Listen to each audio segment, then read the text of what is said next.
سال کے 12 مہینوں میں سب سے زیادہ افضل شب برات ہے۔ لیلۃ القدر کے بعد یہ جو لیلۃ الشعبان ہے، نصف شعبان کی رات، اس کا درجہ اور اس کی قدر و منزلت لیلۃ القدر کے بعد سب سے اونچی، اور اس کو قرآن مجید نے ارشاد فرمایا کہ یہ لیلہ مبارکہ ہے۔ نحمدہ ونصلی ونسلم علی سیدنا و مولانا محمد رسولہ النبی الامین المکین الحنین الکریم الرؤوف الرحیم، اما بعد فاعوذ باللہ من الشیطان الرجیم، بسم اللہ الرحمن الرحیم۔ حامیم والکتاب المبین، انا انزلناہ فی لیلۃ مبارکہ انا کنا منذرین فیہا یفرق کل امر حکیم امرا من عندنا انا کنا مرسلین رحمتا من ربک انہ هو السمیع العلیم رب السماوات والارض وما بینہما ان کنتم موقنین لا الہ الا هو یحیی ویمیت ربکم ورب آبائکم الاولین، صدق اللہ مولانا العظیم۔ معزز خواتین و حضرات اور عزیزان گرامی قدر، الحمدللہ تعالی ماہ شعبان شروع ہو چکا ہے، اور حضور نبی اکرم صلی اللہ علیہ وآلہ وسلم نے فرمایا شعبان شہری، شعبان میرا مہینہ ہے، اور رمضان شہر اللہ، رمضان اللہ کا مہینہ ہے۔ شعبان حضور صلی اللہ علیہ وآلہ وسلم نے اسے اپنا مہینہ قرار دیا، اور رمضان کو اللہ کا مہینہ قرار دیا، اور فرمایا کہ جو شعبان میں اچھی تیاری کر لے گا اس کا رمضان اچھا ہو جائے گا، وہ ماہ رمضان کی برکتوں اور سعادتوں سے بہتر طریقے سے لطف اندوز اور بہرہ اندوز ہوگا۔ شعبان معظم یوں تو سارا مہینہ بابرکت ہے، باسعادت ہے، اور حرمت و تعظیم والا مہینہ ہے، لیکن اس مہینے کو بطور خاص کچھ فضیلتیں اور کچھ امتیازات اور شرف عطا کیے گئے۔ یہ مہینہ شہر التوبہ بھی کہلاتا ہے، کہ توبہ کی قبولیت ماہ شعبان معظم میں بڑھ جاتی۔ اس مہینے میں برکتوں کا، مسلمانوں پر برکتوں کا اضافہ کر دیا جاتا ہے، اس لیے یہ مہینہ حقدار ہے کہ دیگر مہینوں سے بڑھ کر اس میں اللہ کی طاعت اور عبادت اختیار کی جائے۔ اور بزرگان دین نے فرمایا ہے کہ جو لوگ اپنی جان کو اس مہینے میں جہد و اجتہاد یعنی ریاضت اور محنت پر تیار کر لیں گے اس مہینے میں، وہ ماہ رمضان المبارک کی جتنی برکتیں اور جتنی سعادتیں ہیں ان میں کامیابی کے ساتھ گزر جائیں گے۔ اس لیے حضور صلی اللہ علیہ وآلہ وسلم ماہ رمضان المبارک کے بعد سال کے 12 مہینوں میں سب سے زیادہ روزے اس مہینے میں رکھتے تھے، شعبان معظم میں۔ اس مہینے کی ایک خاص امتیازی خصوصیت یہ ہے کہ اس کے اندر ایک رات ہے، اور وہ 15 شعبان مبارک کی رات ہے، اس کو لیلۃ النصف من شہر شعبان کہتے ہیں، یعنی مہینہ شعبان کے مہینے کی وسطی رات، جو 14 شعبان کے دن اور 15 شعبان کے دن کی درمیانی رات ہوتی، وسطی رات۔ اس رات کو اللہ تبارک و تعالیٰ نے لیلۃ مبارکۃ کہا ہے، یہ برکت والی رات ہے، اور کثرت کے ساتھ علماء کا، صحابہ کرام، تابعین کا، ائمہ کا، مشائخ کا، اولیاء کا کثرت کے ساتھ نقطہ نظر یہ ہے کہ شب قدر کے بعد سال کے 12 مہینوں میں سب سے زیادہ افضل شب برات ہے۔ لیلۃ القدر کے بعد یہ جو لیلۃ الشعبان ہے، نصف شعبان کی رات، اس کا درجہ اور اس کی قدر و منزلت لیلۃ القدر کے بعد سب سے اونچی۔ اور اس کو قرآن مجید نے ارشاد فرمایا کہ یہ لیلہ مبارکہ ہے، فیہا یفرق کل امر حکیم، تمام اہم امور، حکمت والے، فیصلہ کن، نافذ العمل ہونے والے اہم امور، ان کے اجراء کا اور تنفیذ کا فیصلہ اس رات کیا جاتا ہے۔ یعنی جب یہ رات آتی، حدیث پاک میں حضرت عطا بن یسار رضی اللہ تعالیٰ عنہ سے مروی، حضور صلی اللہ علیہ وسلم نے فرمایا کہ جب شعبان کی یہ رات آتی ہے، 15 شعبان کی رات، تو اللہ تبارک و تعالیٰ ملک الموت کو اگلے سال یعنی شعبان سے شعبان تک کے موت و حیات کے امور نفاذ اور اجراء کے لیے سپرد فرما دیتے ہیں۔ امور تو اللہ رب العزت کے ہاں پہلے سے مقدر ہوتے ہیں، امور تو پہلے سے مقدر ہوتے ہیں۔ بعض ذہنوں میں یہ خیال پیدا ہوتا ہے سن کر کہ اس رات تقدیریں لکھی جاتی ہیں، اس رات رزق لکھا جاتا ہے، اس رات موت و حیات کے فیصلے ہوتے ہیں، تو صورتحال اور حقیقت علم نہ جاننے کے باعث بعض ذہنوں میں خیال آتا ہے کہ اگر اس رات لکھا جاتا ہے تو وہ جو لوح محفوظ پر سب کچھ لکھ دیا گیا ہے اس کا معنی کیا ہوا؟ تو دونوں میں فرق یہ ہے اور دونوں باتوں میں تطبیق مطابقت یہ ہے، اللہ رب العزت کے علم میں تو سب کچھ پہلے سے آ گیا، اور سب کچھ پہلے سے آ جانا یہی اس کی لوح محفوظ ہے، اس کی لوح اس کا علم ہے، اور اس میں سارا علم حفاظت کے ساتھ آ گیا ہے۔ اس رات لکھا جانا کا مطلب یہ کہ حضرت عطا بن یسار سے جو مروی ہے، جب یہ رات آتی ہے تو ملک الموت کو اگلے سال بھر کے لیے وہ امور جنہیں نافذ کرنا اور جن کا جاری کیا جانا ہے وہ سپرد کر دیے جاتے ہیں۔ اور حضور صلی اللہ علیہ وسلم نے فرمایا کہ بہت سے لوگ ایسے ہوتے ہیں کہ جو 15 شعبان ان پر گزرتی ہے اور وہ اپنے ظلم میں مصروف ہوتے ہیں، یا آئندہ سال ظلم، لوٹ مار، فسق و فجور، جبر و بربریت اور خیانت وغیرہ کے ظالمانہ منصوبے بنا رہے ہوتے ہیں کہ ہم یہ کریں گے، یہ کر دیں گے، یہ کر دیں گے، اور اسی طرح مختلف فسق و فجور اور گناہوں کے خیالات لے کر بیٹھے ہوتے ہیں۔ حضور علیہ السلام نے فرمایا حالانکہ ان کا نام مرنے والوں کی فہرست میں آ چکا ہوتا ہے۔ کئی لوگ شادیوں کے منصوبے بنا رہے ہوتے ہیں، اور کئی لوگ مختلف باغات اور زمینوں کی اور فصلوں کی آبیاری اور ان کے بونے کے منصوبے بنا رہے ہوتے ہیں۔ مطلب اشارہ اس امر کی طرف ہے کہ جن کے نتائج سالوں کے بعد نکلنے ہیں، حالانکہ وہ سال اس رات سے شروع ہو چکا ہوتا ہے جس سال انہوں نے اس زمین سے اٹھ جانا ہے اور اللہ کے حضور پیش ہو جانا۔ یہ چیز اس لیے سمجھائی گئی اور یہ بات بتا اس لیے دی گئی کہ اس رات ان امور کے فیصلے ہوتے ہیں۔ اسی طرح لوگوں کے رزق کے بارے میں اس سال اس کا رزق کتنا ہوگا، اللہ رب العزت اس معاملے کو فیصلہ فرما دیتے ہیں۔ یعنی وہ جو امر الہی ہے اور علم الہی ہے وہ نیچے نفاذ کے لیے ایک سال بھر کا، جو جیسے آپ گورنمنٹ بجٹ بناتی ہے، میں اس کی مثال دوں آپ کو، 5 سالہ بجٹ بنتا ہے یا سال کا بجٹ بنتا ہے۔ ہر سال آپ سال کے بجٹ سے تو واقف ہیں، ہر سال حکومت جون میں ایک سال کا بجٹ منظور کرتی ہے، اسمبلی میں بجٹ بل پیش ہوتا ہے۔ تو جب بجٹ منظور ہو جاتا ہے تو اس کے بعد منظور تو یک بارگی پورے سال کا بجٹ ہو گیا، اب اس کا ریلیز کیا جانا مختلف شعبوں کو، وہ ضرورت کے مطابق کسی کا ماہانہ تنخواہیں ہر ماہ، کسی کے 6 ماہی، کسی کے 6 ماہی، پروجیکٹ کے مطابق ریلیز ہوتے رہتے ہیں۔ اسی طرح بڑے ملکوں کے ساتھ جب بیرونی معاہدے ہوتے ہیں، ورلڈ بینک کے ساتھ ہوتے ہیں، امریکن فائنانشل انسٹیٹیوشنز کے ساتھ ہوتے ہیں، تو وہ 5 سالہ منصوبوں کی فنڈنگ یا 10 سالہ منصوبے کی فائنانسنگ کے معاہدے ہو جاتے ہیں، بجٹ بن جاتے ہیں، مگر گریجولی 3 قسطوں میں، 10 قسطوں میں، 5 قسطوں میں مختلف مواقع پر ان کا ریلیز ہوتا رہتا ہے۔ یہ بات آپ سمجھ گئے؟ ہم ادارہ منہاج القرآن میں بھی ایسے کرتے ہیں، یعنی سال کا بجٹ منظور ہوتا ہے، سال کا، اور شعبہ جات کو 3 مہینے کے حساب سے ایلوکیٹ کر کے اس کو ایلوکیشن آف بجٹ سال کی ہوتی، اور ریلیز 3 مہینے کا ہوتا ہے۔ پچھلا حساب سبمٹ کرتے ہیں، اگلا ریلیز ہوتا ہے، اور جو دفتر پچھلا حساب سبمٹ نہیں کرتے بر وقت ان کا اگلا روک لیا جاتا ہے۔ یعنی یہ ایک دنیاوی طریقہ کار ہے جو ہر طرف چلتا ہے۔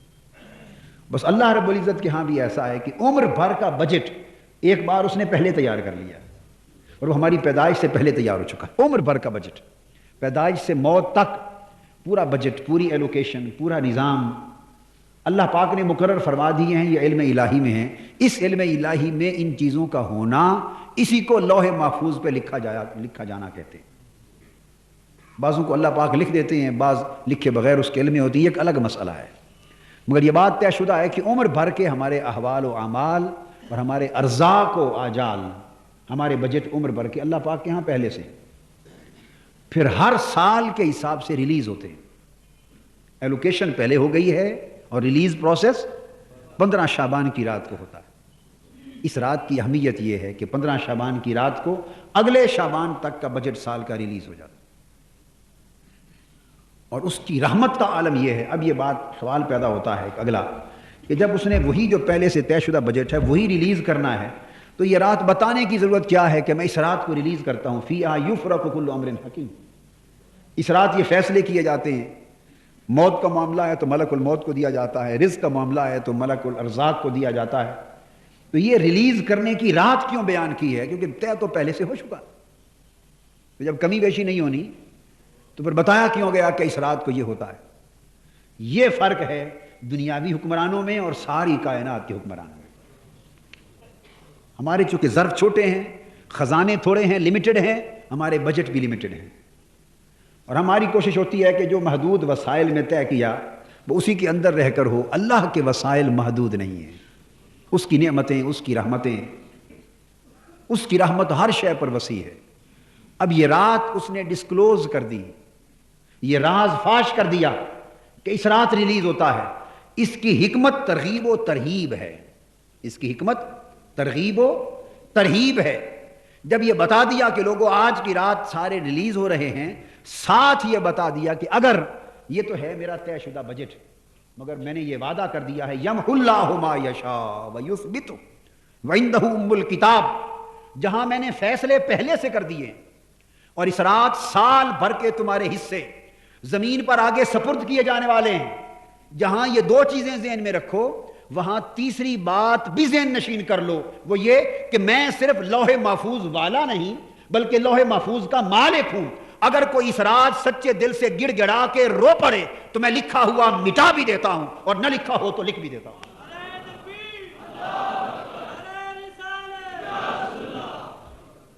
اگر رد و بدل کا امکان نہ ہوتا تو یہ رات بتائی نہ جاتی. یہ بات آپ کے پلے پڑی. اگر رد و بدل کا امکان نہ ہوتا، کمی بیشی کا، تبدیلی کا امکان نہ ہوتا، ہم نہیں کر سکتے تبدیل بھی اسی مالک نے کرنا. جس نے لکھا ہے وہ بدل بھی سکتا. تو خود اس کا فیصلہ ہے یمحو اللہ ما یشاء، جسے چاہتا ہے اللہ مٹا دیتا، ویثبت، اور نہ لکھا ہوا ہو تو لکھ دیتا ہے. وعندہ ام الکتاب، وہ لوح محفوظ کا مالک، اس کا قلم اسی کے ہاتھ میں ہے، کسی اور کے ہاتھ میں نہیں ہے. اس کی لوح محفوظ، لوح علم اسی کے پاس ہے. جو چاہتا ہے مٹا دیتا ہے، جو چاہتا ہے لکھ دیتا ہے. اور حضور علیہ السلام نے فرمایا دو چیزیں تقدیر کو بدل دیتی ہیں. دو چیزیں بولیے تقدیر کو بدل دیتی ہیں، ایک دعا اور ایک صدقہ و خیرات. ایک دعا اور ایک صدقہ و خیرات. الدعاء والصدقہ لا يرد القضاء الا بالدعاء والصدقہ، کہ قضاء یعنی تقدیر نہیں ٹلتی، یہ نہیں بدلی جاتی، رد نہیں کی جاتی، مگر دعا اور صدقہ سے تقدیر بھی بدل جاتی. تو میں جو نکتہ سمجھانا چاہتا ہوں وہ یہ کہ طے شدہ فیصلے اگر اللہ تعالیٰ نے یہ بھی فیصلہ ساتھ ہی کر لیا ہوتا کہ اب یہ بدلیں گے نہیں، اب یہ بدلیں گے نہیں، تو پھر راتیں نہ بنائی جاتی نہ بتائی جاتی. یہ ایک لیلۃ القدر بنا دی اور فرما دیا اس میں ایک ایسی ساعت آتی ہے کہ اس میں جو مانگو قبول کر لیتا ہوں. اگر کسی نے یہی مانگ لیا مولا میری تقدیر اگر خراب ہے تو بدل کے اچھی کر دے، اور اسے ساعت قبولیت نصیب ہو گئی تو وہ اللہ قبول کرتا ہے. تو لیلۃ القدر بنائی اور اسے 5 طاق راتوں میں چھپا کر بتا دیا، اور اس کا کرم بالائے کرم کہ نصف شعبان بنائی اور چھپائے بغیر بتا دی. وہ رات اس سے ذرا اونچے درجے کی تھی، اس سے ذرا اونچے درجے کی تھی، یہ اس سے دوسرے درجے کی رات تھی. اسے چھپائے بغیر رسول صلی اللہ علیہ وسلم کو حکم دیا میرے محبوب امت کو بتا دو. کہ سال بھر کے فیصلے اس رات ہوں گے. اب جتنا رونا ہے رو لو، جتنی عبادت کرنی ہے کر لو، جتنی تسبیح کرنی ہے کر لو. مجھے جتنا منانا ہے، میں بیٹھا ہوں انتظار میں، آوازیں دے رہا ہوں. آج قلم میرا اگلے سال کے فیصلوں کو فائنلائز کرنے والا ہے. جو جتنا بڑھانا چاہتا ہے بڑھوا لے، گھٹانا چاہتا ہے گھٹوا لے. تو میرے محبوب صلی اللہ علیہ وسلم امت کو بتا دو، یہ رات ڈسکلوز کر دی. اگلی رات اونچے درجے کی تھی، اس کو پہلے تو پورے مہینے میں چھپا دیا. لیلۃ القدر کو شروع سے تو پورے مہینے میں چھپا دیا. حضور صلی اللہ علیہ وآلہ وسلم پورا مہینہ اعتکاف بیٹھے. آقا علیہ السلام نے امت کے لیے کتنی تکلیفیں اٹھائیں. سارا مہینہ اعتکاف بیٹھے، میں اس رات کو تلاش کروں اور امت کو بتا دوں. پھر حضور علیہ السلام نے عرض کیا، باری تعالیٰ میری امت کو تو 30 راتیں جاگنا بیٹھنا، 30 کے 30 دن بڑی تکلیف ہوگی، دن تھوڑے کم کر دے. پھر اشارہ ملا، چلو پہلے 10 دن گھٹا دیتا ہوں، 20 دنوں میں تلاش کر لیں، 20 راتوں میں. حضور صلی اللہ علیہ وسلم ایک اعتکاف پھر 20 دن بیٹھے. عرض کیا، باری تعالیٰ میں نے بیٹھ کے دیکھا ہے میری امت تو گناہگار امت ہے، کمزور امت ہے، ان کو 20 دن کا اعتکاف بھی پریشان کر دے گا، غفلت کریں گے، مدت اور کم کر دے. فرمایا اچھا آخری 10 دنوں کا اعتکاف کرو. پھر حضور علیہ السلام آخری 10 دن اعتکاف بیٹھے، اس کو مسنون کر دیا اور ساتھ عرض کیا، مولا اعتکاف تو 10 دن بٹھا مگر راتیں پوری کی پوری 10 نہ جگا.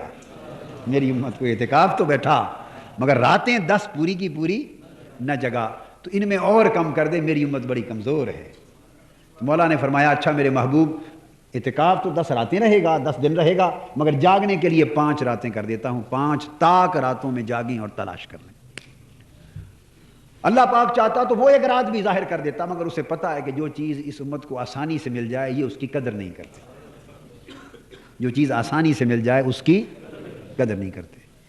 جو چیز لینے میں محنت کرنی پڑے اس کی قدر ہوتی ہے، اور جب کوئی چیز چلی جاتی ہے ہاتھ سے کھو بیٹھتے ہیں تب قدر ہوتی ہے. جو چیز میسر ہوتی ہے اس کی قدر یہ صبح و شام اپنی آنکھوں سے مشاہدہ ہم کر رہے ہیں. اولاد کو دیکھ رہے ہیں، انہیں ماں باپ کی قدر آج نہیں ہے.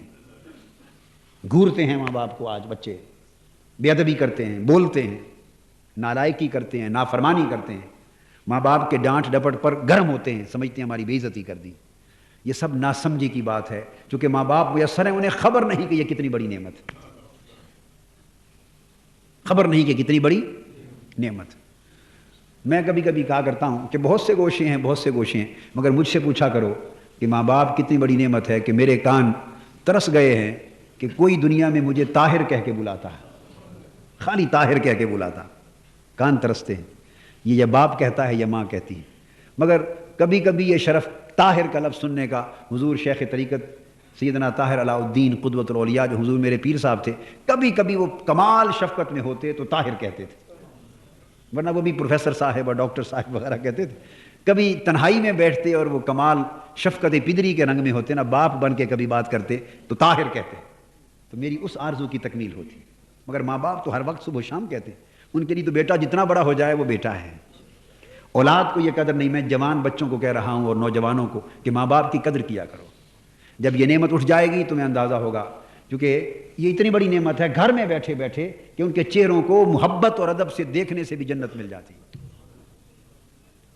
اور ماں باپ کے قدم جنت کی چوکھٹ ہیں اولاد کے لیے، جنت کی چوکھٹ. تو مل جاتی ہے جو چیز. اسی طرح بہت سی چیزیں ہیں، میں ذکر نہیں کرتا. آپ سمجھدار لوگ ہیں، آپ کو سمجھ لینا چاہیے کہ اللہ کی جو نعمت آسانی سے مل گئی بغیر محنت کے اس کی قدر نہیں. اللہ رب العزت نے فرمایا کہ چلو ایک ان کو رات دے دیتے ہیں، بتا دیتے ہیں 15 شعبان کی، اس کو چھپاتے نہیں ہیں. ایک 5 راتوں میں چھپا دیتے ہیں. اب ایک جس کو چھپائے بغیر بتا دیا اس کی قدر بھی دیکھ لو. 15 شعبان میں لوگوں کا کتنا ذوق رہ گیا ہے، اور لیلۃ القدر کی تلاش میں کتنا ذوق رہ گیا ہے. زمین آسمان کا فرق ہے. اور وجہ اس کی یہ ہے کہ وہ بتائی نہیں، یہ بتا دی. یہ آسانی سے دے دی ہے کہ 15 شعبان کی رات ہے، میں فیصلے کرتا ہوں سال بھر کے لیے مانگ لو. اس کو چھپا دیا، اس پر محنت کرنی پڑتی ہے، اس کی قدر چلی آ رہی ہے. اگر میں سمجھتا ہوں اگر وہ رات بھی اسی طرح بتا دی جاتی تو شاید اس میں بھی ہم آرام سے گرس ہو جائیں، قدر کھو دیتے. تو یہ رات اللہ رب العزت نے فرمایا اس لیے بتا دی تاکہ تم اس رات رو دھو لو، محنت کر لو، عبادت کر لو، تسبیح استغفار کر لو، اور اللہ سے رزق بڑھانے کی دعائیں مانگ لو، عمر بڑھانے کی دعائیں مانگ لو، بلاؤں اور آفتوں کے ٹلنے کی دعائیں مانگ لو، اور دنیا اور آخرت میں بخشش و مغفرت کی دعائیں مانگ لو، اور اپنی بدبختی اور شقاوت کو نیک بختی اور سعادت سے بدلے جانے کی دعائیں مانگ لو۔ یہ دعائیں جو اس رات مانگی جانی چاہیے۔ حضور صلی اللہ علیہ وسلم نے فرمایا، حضرت معاذ بن جبل رضی اللہ تعالیٰ عنہ کی روایت سے، کہ 5 راتیں ایسی ہیں جس نے وہ 5 راتیں جاگ کر محنت کر لی، اس نے جنت کے لیے اپنا راستہ صاف کر لیا۔ ان میں سے ایک رات لیلۃ النصف من شعبان، ایک رات شعبان کی 15ویں رات، ایک شعبان کی 15ویں رات۔ حدیث پاک میرے سامنے ہے، 5 راتیں معلوم ہے مگر اس وقت ایک ہی بتاتا ہوں، اس لیے کہ پھر آپ کہیں گے چلو ایک اور بھی ہے اس میں جاگ لیں گے، اس کے بعد 5 ہیں چلو آخری میں جاگ لیں گے، اور معلوم نہیں کہ آخری کی مہلت بھی نصیب ہوگی، یہ نہیں، وہ بتا رہا ہوں جو آ گئی ہے۔ یہ 15 شعبان کی رات، فرمایا جس نے اس رات کو زندہ کر لیا، جاگ کر گزار لیا، عبادت اور محنت سے گزار لیا، اس نے جنت کے لیے اپنا راستہ سیدھا کر لی، بلکہ آقا علیہ السلام نے فرمایا واجبت لہ الجنہ، اس کے لیے جنت واجب ہو گئی۔ 15 شعبان کی رات اور دیگر 4 راتیں جس نے زندہ کر لی، اس کے لیے جنت واجب ہو گئی۔ مطلب اس کا یہ ہے جنت واجب ہونے کا کہ اس رات توبہ اور مغفرت کی قبولیت اتنی زیادہ ہے کہ اگر ان راتوں میں جاگ کر کوئی شخص کثرت کے ساتھ گریا کر کے، صدق اور اخلاص نیت کے ساتھ اللہ کے حضور اپنے سارے گناہوں کی توبہ کر لے اور طلب مغفرت کر لے اور آئندہ اصلاح کر لے، پچھلے گناہ اس کے سمندروں کی جاگ کی مانند کیوں نہ تھے مٹا دیے جائیں گے اور جنت کا مستحق بنا دیا جائے گا۔ اگلا حساب پھر نیا کھل جائے گا۔ یعنی یہ راتیں اتنی قبولیت والی راتیں ہیں کہ کوئی شخص ان کا صحیح فائدہ اٹھا لے، صحیح فائدہ، اور اس سے توبہ کر کے آئندہ کی اصلاح لے لے تو اس کے لیے جنت واجب ہو جاتی۔ حضور صلی اللہ علیہ وآلہ وسلم نے فرمایا، اور یہ حضرت عبداللہ بن عمر رضی اللہ تعالیٰ عنہ سے دوسری روایت ہے، حضرت عبداللہ بن عمر رضی اللہ تعالیٰ عنہ سے مروی، آپ نے فرمایا کہ پھر فرمایا 5 راتیں ایسی ہیں، یہ عبداللہ بن عمر سے مروی، پہلی روایت حضرت معاذ بن جبل سے رضی اللہ تعالیٰ عنہ سے، ابن عمر رضی اللہ تعالیٰ عنہ سے روایت فرمایا 5 راتیں ایسی ہیں، 5 لیال لا يرد فیہن الدعاء، 5 راتیں ایسی ہیں ان میں دعا رد نہیں ہوتی، ان میں دعا رد نہیں ہوتی۔ ان 5 راتوں میں سے 2 راتیں بتا دیتا ہوں، 3 موقع پر عرض کروں گا۔ ایک جمعہ کی رات ہے، ہم نے اس کو کتنا آسان بنا دیا ہے، اللہ پاک نے ہر ہفتے بھی ایک رات دی ہے۔ یہ جمعرات کی شب بیداریاں، جمعرات کے اجتماع اولیاء کرام کے وقت سے، بلکہ خود حضور صلی اللہ علیہ وسلم کے زمانے سے چلے آ رہے ہیں۔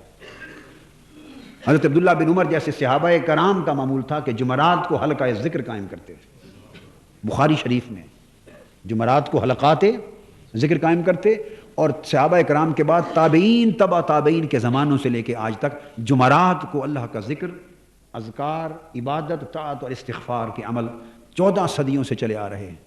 اب مادی زمانہ ہے، ہم نے جمعراتوں کو شادیوں کے ساتھ چونکہ متعلق کر دیا ہے، جو راتیں رونے کے لیے تھیں وہ گانے بجانے میں بدل گئیں، جو راتیں اللہ نے رو کر مغفرت مانگنے کے لیے رکھی تھیں وہ گانے بجانے کے لیے تھیں۔ اور پرابلم بھی اس لیے ہوا کہ چونکہ شادی شریعت نے ایک دن دی تھی، یہ نکاح ہے اور رخصتی، نکاح اور رخصتی، اور بیٹے کے لیے یہی تھا شادی، یعنی ایک بیٹی کے لیے تھی کہ جس دن بارات آئے نکاح کے ساتھ رخصت کر دیں، یہ بچی والوں کے لیے شادی تھی، اور بیٹے والوں کے لیے 2 دن تھے کہ اگلے دن ولیمہ بھی ہو جائے۔ اور ہم نے شادی کو اپنے لیے عذاب بنا لیا ہے، 100 لعنتوں کے توق گلے میں ڈال لیے۔ اب یہ تیل ہو رہا ہے، اب یہ مہندی ہو رہی ہے، اب یہ پتہ نہیں، مجھے تو باقی نام نہیں آتے، کتنے فسادات ہم نے اپنے گلے ڈال لیے ہیں، پیسوں کو حرام کی راہ پہ لٹانے کے ذریعے نکال لیے۔ پہلے چند لاکھ روپیہ تیل پر خرچ کرتے، تیل پر خرچ کرنے کا مطلب یہ ہم جلا رہے ہیں۔ تیل دیوں کے لیے ہوتا تھا، دیے جلتے تھے، تیل جلتا، ہم اب تیل کی جگہ پیسے جلاتے ہیں، اور جو خرچ ایک تیل پر کرتے ہیں وہ خرچ اگر تیل چھوڑ دیں، اگر ہم سارے کے سارے عزم کر لیں جتنے بیٹھے ہیں کہ تیل پر لعنت بھیج دیں، اور جو پیسے آپ ہر بیٹے بیٹی کی شادی کے لیے تیل کے خرچ کے لیے رکھے ہوئے ہیں، اس سے غریبوں کی 4 شادیاں ہو جائیں گی، 4 غریب بیٹیوں کی شادیاں ہو جائیں گی۔ کیا میں آپ سے یہ حق رکھتا ہوں کہ آپ سے یہ وعدہ لے لوں کہ ایک تیل چھوڑ دیں؟ تیل اور جی کیا حق رکھتا ہوں؟ نہیں، حق تب رکھتا ہوں کہ کہوں تو پھر مرتے دم تک اس کی خلاف ورزی نہ ہو، حق تب ہے۔ اور اگر آپ یہاں وعدے بھی کر لیں اور کہیں خلاف ورزی، چونکہ بات یہ ہے کہ گھر میں حکومتیں آپ کی نہیں ہیں، آپ کی بیویوں کی ہیں. میں سچ بات کہہ رہا ہوں. آپ کو تو صرف گھروں میں روٹی ملتی ہے، آپ کما کے دیتے اور روٹی کھاتے ہیں. فیصلے پالیسیاں کہتے ہیں جی کیا کریں، عورتیں نہیں مانتی. اللہ نے فرمایا الرجال قوامون علی النساء، عورتوں کے ساتھ حسن سلوک کی تعلیم دی. انہیں پیار سے رکھو، محبت سے رکھو، حسن سلوک کے ساتھ رکھو، جائز ضروریات کو پورا کر کے رکھو، مگر یہ نہیں کہ گھر کی پالیسیوں کا فیصلہ کرنے کا تاج اپنے سر سے اٹھا کے ان کے سر پہ رکھ دو. آپ کہیں گے جی ہم تو آمادہ ہیں، کیا کریں، گھر والے نہیں مانتے. اور جو کام آپ نے نہ کرنا ہو، فیصلہ ہو، وہاں الٹ ہو جاتا ہے. وہاں گھر والے الٹ لٹک جائیں آپ کو نہیں منا سکتے. ایک شیطان کو سایہ ہے ہمارے اندر، ہماری طبیعت راغب ہو گئی ہے پیسے کو نیک راہوں پر خرچ کرنے کی بجائے عیاشی پر خرچ کرنا، ڈیمونسٹریشن پر خرچ کرنا، شور شرابے پر خرچ کرنا. اور پھر تیل مہندیوں کے بہانے ناچ گانا داخل ہو رہا ہے. لڑکے لڑکیاں ناچ رہے ہیں، گانے والے پروفیشنل آ رہے ہیں. ایک عجیب تباہی اور بربادی کا سیلاب شادیوں کے نام پر ہم اپنے اندر داخل کر رہے ہیں. پردے اٹھا رہے ہیں، فحاشی عریانی پھیل رہی ہے، بچیاں زرق برق لباس کے ساتھ کھلم کھلا تقریبات میں گھوم پھر رہی ہیں. وہ کچھ ہو رہا ہے جو میری زبان کہنے کو مجھے زیب نہیں دیتی.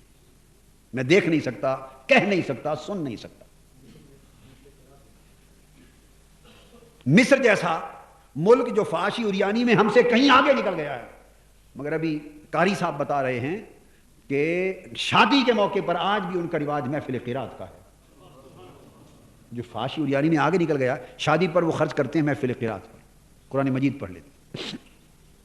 تو میں پھر پوچھتا ہوں، کیا میں یہ حق رکھتا ہوں کہ شادی میں تیل اور مہندی دو رسمیں اس کو ترک کر دیں؟ جس کی کہے ناک نہیں رہتی، پھر وہ یا ایک طرف ناک رکھے، یا برادری میں ناک رکھ لے، یا اللہ رسول کے ہاں ناک رکھ لے. دو جگہ تو نہیں رہ سکتی. پھر یہ دو جگہ تو اگر ادھر رکھنی ہے تو ادھر کٹوا رہے ہیں ہم، اگر وہاں ناک رکھنی ہے اللہ رسول کی بارگاہ میں تو پھر ادھر کٹوا لیں. کٹوانا کیا ہے؟ ہم بھی اسی دنیا میں رہتے ہیں. کتنے گھرانے ہیں جو نہیں کرتے تیل مہندی، تو مر گئے ہیں وہ، ان کے رشتے نہیں ہو رہے. کیا ہو رہا ہے ان کا؟ وہ معاشرے میں نیچ ہو گئے. ہو کیا گیا ان کے ساتھ؟ دو باتیں کہنا چاہتا ہوں. ایک، تیل مہندی کو چھوڑ دیں، اور جو پیسہ آپ نے تیل مہندی پر خرچ کرنا ہو وہ بچا کے رکھ لیں، وہ معاشرے کی ہماری غریب بیٹیوں کو بیاہنے پر خرچ کر دیں. بس دیکھیے کتنی برکتوں کا ایک سیلاب آتا. میں پھر پوچھتا ہوں، کیا حق رکھتا ہوں کہ آپ سے وعدہ لوں؟ جو کریں گے پھر پکے رہیں گے. اس درخواست کے ساتھ ہاتھ وہی کھڑا کریں جو کٹ مریں مگر اس پر عمل ہر صورت کروا کے لیں. چلیے، جو ہمت نہ رکھتے ہوں وہ ہاتھ کھڑا نہ کریں. میں اللہ کے گھر میں وعدہ خلافی نہیں کروانا چاہتا. جو ہمت نہیں رکھتے کہ گھر سے فیصلہ کروائیں وہ ہاتھ کھڑا نہ کریں، اور جو ہمت رکھتے ہیں وہ ہاتھ کھڑا کریں. سب سے پہلے تو میں کھڑا کرتا ہوں. اونچا ہاتھ کھڑا کریں، اونچا ہاتھ اونچا کھڑا کریں، اور زبان سے کہیں کہ آج کے بعد مرتے دم تک تیل مہندی ہمارے گھر میں حرام. کہیں تیل اور مہندی نہیں ہوگی، تیل اور مہندی نہیں ہوگی. کچھ ہو جائے گا، اور جو پیسے اس کے بچیں وہ معاشرے کی غریب بیٹیوں کے، جو شریف لوگوں کی سفید پوش بیٹیاں، کبھی ان کا بھی سوچا؟ میں کہہ رہا ہوں کہ جس چیز کا آپ کا نہ کرنے کا ارادہ ہو، پکا ارادہ ہو، وہاں آپ ڈٹ جاتے ہیں. اس میں دوسروں کے کندھوں پر ڈال دیتے ہیں جی بیویاں ایسا کرتی ہیں، بچے نہیں کرتے، جو ان کا اب زمانہ آ گیا ہے. ہماری گھر میں ہمیں تو صرف 2 وقت کی روٹی مل جاتی ہے. اگر خالی 2 وقت کی روٹی ملتی ہے تو منہاج القرآن کے ہاسٹل میں آئیں، آپ کو کمرے کرائے پہ دے دیتے ہیں. یہاں ٹھہریں، ہمارے ساتھ 2 وقت کی روٹی ملے گی جب نس جمع کرائیں. اس لیے کہ گھر معاشرے کی اصلاح کا پہلا یونٹ ہے. گھر معاشرے کی اصلاح کا پہلا یونٹ ہے، اور یہاں سے معاشرے کی اصلاح اور معاشرے کی بگاڑ کا آغاز ہوتا ہے. اور گھر کا سربراہ اس کا ذمہ دار ہے. کلکم راعٍ وکل راعٍ مسئول عن رعیتہ. حضور نے فرمایا ہر شخص جو ہے، جو سربراہ ہے، وہ راعی ہے، اور قیامت کے دن اس سے اپنی رعیت کے بارے میں جواب طلبی کی جائے گی. ہر گھر کے سربراہ شوہر سے اس کے گھر میں کیا ہوتا تھا قیامت کے دن پوچھا جائے گا. جنت کے راستے روک دیے جائیں گے اس نمازی پرہیزگار شوہر پر بھی جو اپنی نمازیں پڑھتا تھا اور گھر کو فسق و فجور کی آمادگاہ بناتا تھا، نام بیویوں کا، بچوں کا لیتا تھا. جس نے گھر کے اندر اللہ کے دین اور اللہ کے دین کے شرم و حیا کا رواج نہ ڈالا، اس کی نمازیں اسے بچا نہیں سکیں گی، اس کی اپنی دینداری اسے بچا نہیں سکے گی. اس کو اپنا اور اپنے اہل و عیال سب کا حساب دے کے آگے گزرنا ہوگا. قوا انفسکم واہلیکم نارا. اپنے آپ کو بھی بچاؤ دوزخ سے اور اپنے اہل و عیال کو بھی بچاؤ دوزخ سے. بیوی سے نہیں پوچھا جائے گا شوہر اور اولاد کے معاملے میں, بیوی سے صرف بیوی کا پوچھا جائے گا, اولاد سے وقت اولاد کا پوچھا جائے گا. باپ ہونا تیری ذمہ داری ہے, باپ ہونا, گھر کا سربراہ ہونا تیری ذمہ داری ہے. اس کی بیوی کا بھی باپ شوہر سے پوچھا جائے گا, اولاد کا بھی باپ سے پوچھا جائے گا. آپ کے اوپر 3 بوجھ ہیں. آپ کی بیویوں پر تنہا اپنا بوجھ ہے, لا تزر وازرۃ وزر اخری. اولاد پر اپنا بوجھ ہے. سربراہ خاندان پر 3 بوجھ ہیں, اپنا بھی, اپنی بیوی کا بھی اور اپنے بچوں کا بھی. تو میں یہ عرض کر رہا تھا حضور صلی اللہ علیہ وسلم نے یہ رات اس لیے بتا دی تاکہ اس رات کو لوگ استعمال میں لائیں اور آئندہ سال کے جو فیصلے ہونے والے ہیں, آئندہ سال کے جو فیصلے ہونے والے ہیں ان کو نپٹا لیں. اور یہ بھی فیصلہ ایک تو یہ کر دیا نا کہ نہیں کریں گے, اور یہ بھی کر دیں کہ تیل مہندی کی رسموں میں کسی کے ہاں جائیں گے بھی نہیں. اس کے بھی ہاتھ کھڑے کر دیں. کوئی کرے گا جائیں گے بھی نہیں, کوئی کرے گا جائیں گے بھی نہیں. دھوم دھام سے کریں, اللہ کی نعمت کو بجا لائیں. شادی کی رسم وہ نکاح ہے, وہ بارات ہے, یہ دعائے خیر ہے, ابتدائی دعائے خیر ہے. نکاح ہے, بارات ہے, بچوں کا ولیمہ ہے, خوب شوق سے کریں. شب بارات کی میں بات کر رہا تھا. شب بارات میں یہ جو پٹاخے وغیرہ کسی نے پوچھ لیا, اور آتش بازی حرام ہے. شب بارات میں پٹاخے اور آتش بازی حرام ہے, کیونکہ یہ کوئی خوشی کی بارات, کوئی بارات شادی والی رات نہیں ہے. یہ برات سے مراد نجات ہے گناہوں سے اور دوزخ سے اور آفات و بلایا سے. اس سے برات پانے کی رات ہے کہ جو روئے گا, استغفار کرے گا, عبادت کرے گا, اس کو برات مل جائے گی دوزخ سے اور آفات اور بلایا سے. یہ پٹاخوں اور شورلی پٹاخوں والی اور وہ برات نہیں. اس کو سختی سے بند کیا جائے. اپنے علاقوں میں منع کریں, گھروں میں جا کے لوگوں کو تلقین کریں کہ یہ حرام کام ہے, مفت میں اپنا گناہ لے رہے ہیں. حضور صلی اللہ علیہ وسلم نے فرمایا ان 5 راتوں کی دعا رد نہیں ہوتی. ایک جمعہ کی رات, اور پھر بڑی راتوں میں فرمایا 15 شعبان کی رات. 3 اور بھی ہیں جس کا میں نے ذکر کر دیا تھا. رجب میں ہے, شعبان میں ہے, رمضان میں ہے, اور عیدین کی ہیں. حضور صلی اللہ علیہ وسلم نے ایک اور بات اس میں ارشاد فرمائی جو اصلاح سے متعلق ہے اور بڑی توجہ طلب. اس کو آپ ایک ایک کر کے اپنے دل کی تختی پہ لکھ لیں. ارشاد فرمایا کہ اس رات جو آدمی توبہ کرے, اللہ پاک آسمان دنیا پر اتر آتے مغرب کے ساتھ. غروب آفتاب جب 14 شعبان کا سورج غروب ہوتا ہے تو مغرب کے ساتھ ہی اللہ پاک اپنی شان کے لائق آسمان دنیا پر آ جاتے. وہ عرش اور فوق العرش اور لا مکان, اپنی شان کے لائق اللہ پاک آسمان دنیا پر اپنے بندوں کے قریب آ جاتا. اور اس کی فجر تک اللہ پاک آسمان دنیا پر بندوں کے قریب رہتا. ایک قربت تو نحن اقرب الیہ من حبل الورید ہے, وہ قربت عامہ ہے جو کسی کی سمجھ میں آ جائے اور کوئی اس کو اپنا لے تو وہ شاہ رگ کے بھی قریب ہے, مگر یہ قربت خاصہ ہے.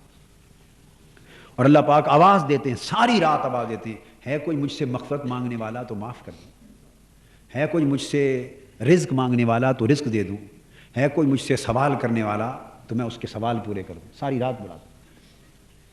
اللہ رب العزت نے فرمایا کہ جو شخص سوال کرتا ہے, مغفرت طلب کرتا ہے, میں اس کا سوال پورا کرتا ہوں اور اس رات مغفرت کر دیتا ہوں, سوائے چند لوگوں کے. چند لوگ نہیں بخشے جاتے اس رات. چند لوگ اس رات کی دعاؤں سے بھی نہیں بخشے جاتے اور لیلۃ القدر میں بھی نہیں بخشے جاتے. ان میں سب سے پہلا آدمی تو مشرک, نہیں بخشا جاتا جب تک شرک چھوڑ نہ دے. اب ساتھ ساتھ سمجھا رہا ہوں. اس کے بخشش کے لیے شرط یہ ہے کہ وہ اس عمل کو بھی چھوڑ دے تو بخشش ہو جائے گی. مشرک جب تک شرک چھوڑ نہ دے. مشاہن, مشاہن کہتے ہیں جو اپنے دل میں بہت زیادہ دوسروں کے لیے بغض اور عداوت رکھے. اب اس مرض میں مبتلا ہماری بھاری اکثریت. ہر شخص کسی نہ کسی نوعیت کا الا ماشاء اللہ بغض اور عداوت دوسرے کے لیے رکھتا ہے. یہ حقد اور حسد جو ہوتا ہے اور یہ بغض اور عداوت پر, جس کو خدا واسطے کا بیر کہتے ہیں, تو فرمایا بغض اور عداوت دل میں رکھنے والا اس شب برات اور شب قدر میں بھی بخشا نہیں جاتا. لہذا جب تک کوئی دل کو بغض و عداوت سے پاک نہ کر لے اس کی دعا قبول نہیں ہوتی. تیسرا فرمایا وقاتل نفس, اور قاتل اللہ کی مخلوق کا خون بہانے والا قاتل, وہ نہیں بخشا جاتا جب تک اس کی تلافی نہ کر لے اور چھوڑ نہ دے.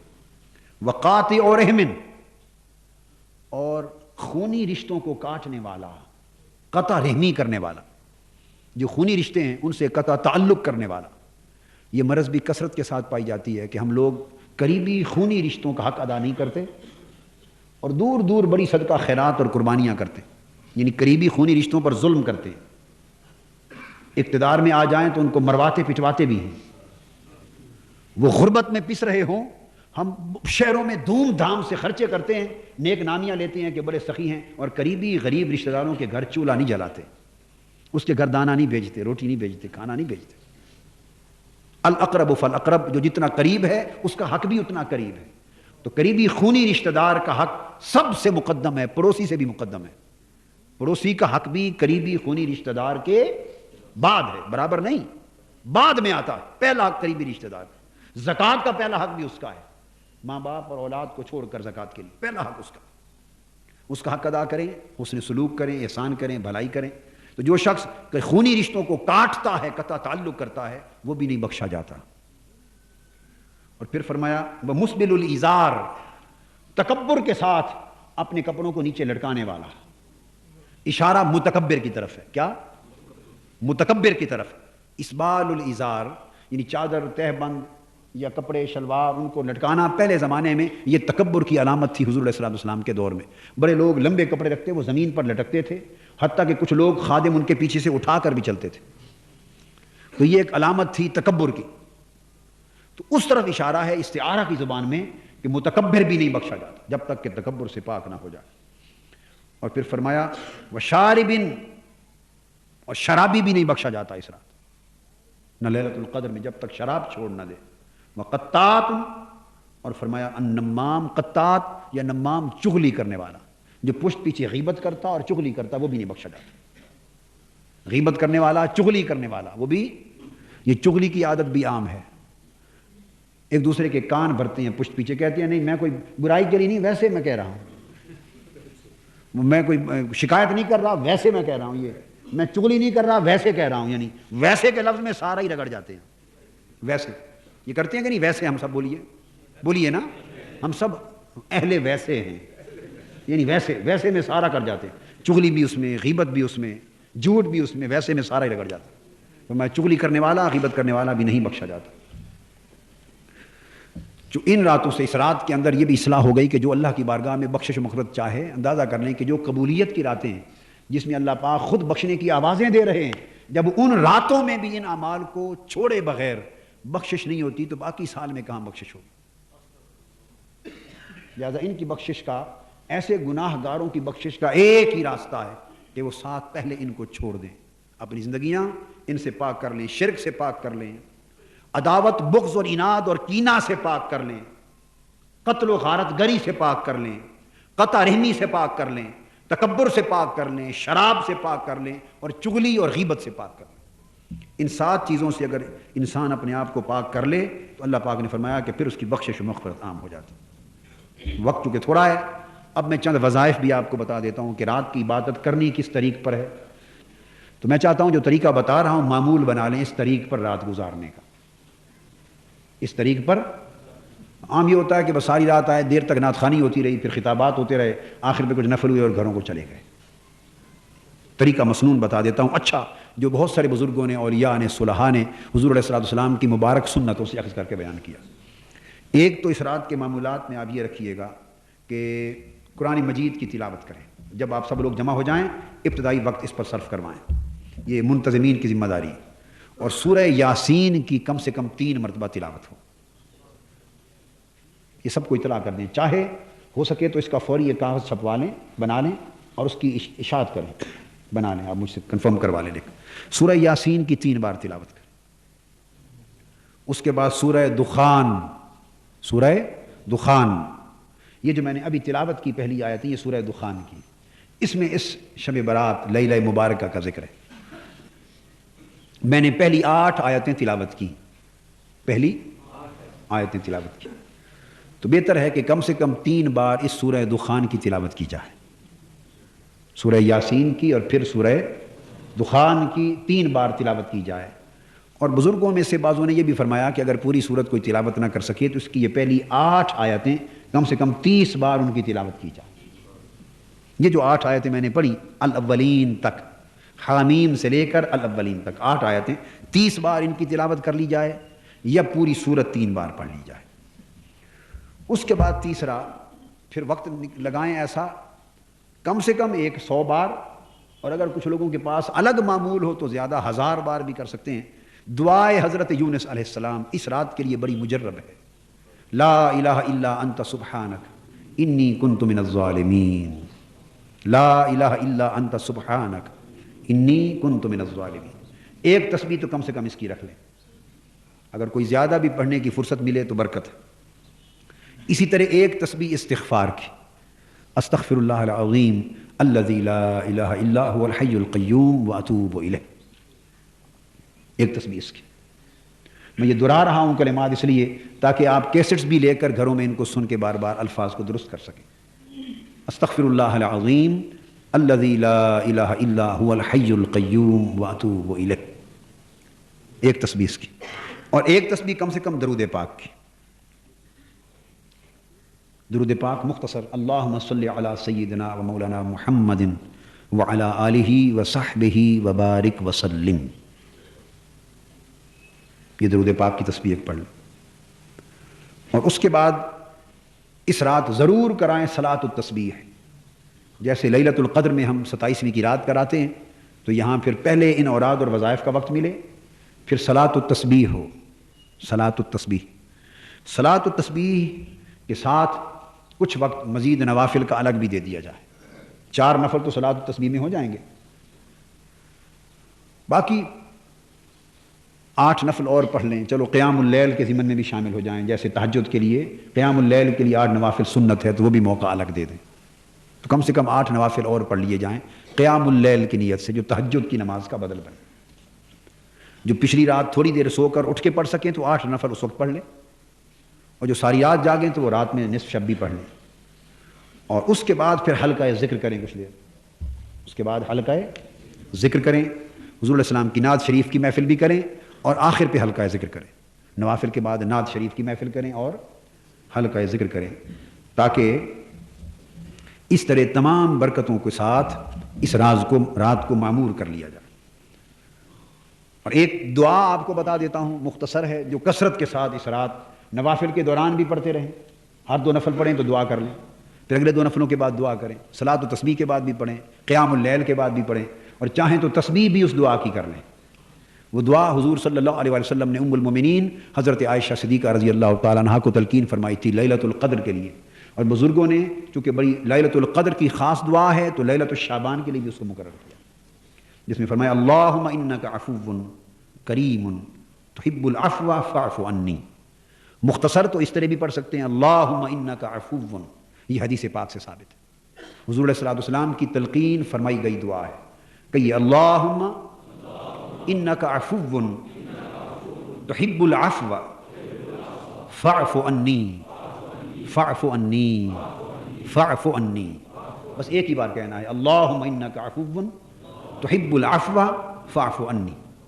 اور جو احباب پوری یاد کر سکیں بے شک لکھ لیں، لکھ کے بہتر ہے آپ چھاپ دیں، تو وہ اس کے بعد یہ بھی کہہ سکتے ہیں فاعف عنی کے بعد اللہم انی اسألک العفو والعافیہ والمعافاة الدائمہ فی الدین والدنیا والآخرہ، یہ پوری دعا کر لیں۔ تو یہ لیلۃ القدر اور لیلۃ الشعبان، لیلۃ نصف شعبان کے لیے معروف دعائیں ہیں، اور دعائیں بھی ہیں، میں وہ لکھوا دوں گا، ایک دعا اور لکھا دوں گا، یہ دعائے محمدی ہے صلی اللہ علیہ وسلم، یہ دعائے محمدی صلی اللہ علیہ وسلم ہے جو لیلۃ القدر کے لیے اور وہی لیلۃ الشعبان کے لیے بھی عرض کر رہا ہوں۔ حضور صلی اللہ علیہ وسلم نے فرمائی حضرت عائشہ صدیقہ رضی اللہ تعالیٰ عنہا کو کہ اگر تو یہ خاص رات پا لے تو یہ دعا کر، اور ایک دعائے سیدنا آدم علیہ السلام بھی لکھوا دوں گا۔ حضرت آدم علیہ السلام جب زمین پر اتارے گئے تو آپ کو مقام عطا کیا گیا طواف کا، تو اس میں آپ نے اللہ کے اس گھر کے جہاں گھر بنایا، پہلا کعبہ بنایا، اس کا طواف کیا، 7 دن طواف کرتے رہے، 7 دن طواف کر کے پھر وہ جو مقام مقرر کیا تھا وہاں 2 رکعتیں عطا فرمائیں۔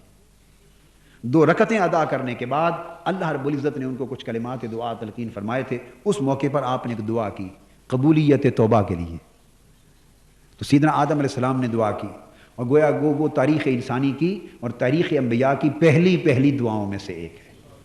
وہ بھی میں انشاءاللہ تعالیٰ اس میں لکھوا دوں گا تاکہ اس دعا کو بھی کوئی یاد کر سکے، پڑھ سکے تو شامل کر لے۔ تو اس رات کو اس طریق پر بسر کیا جائے۔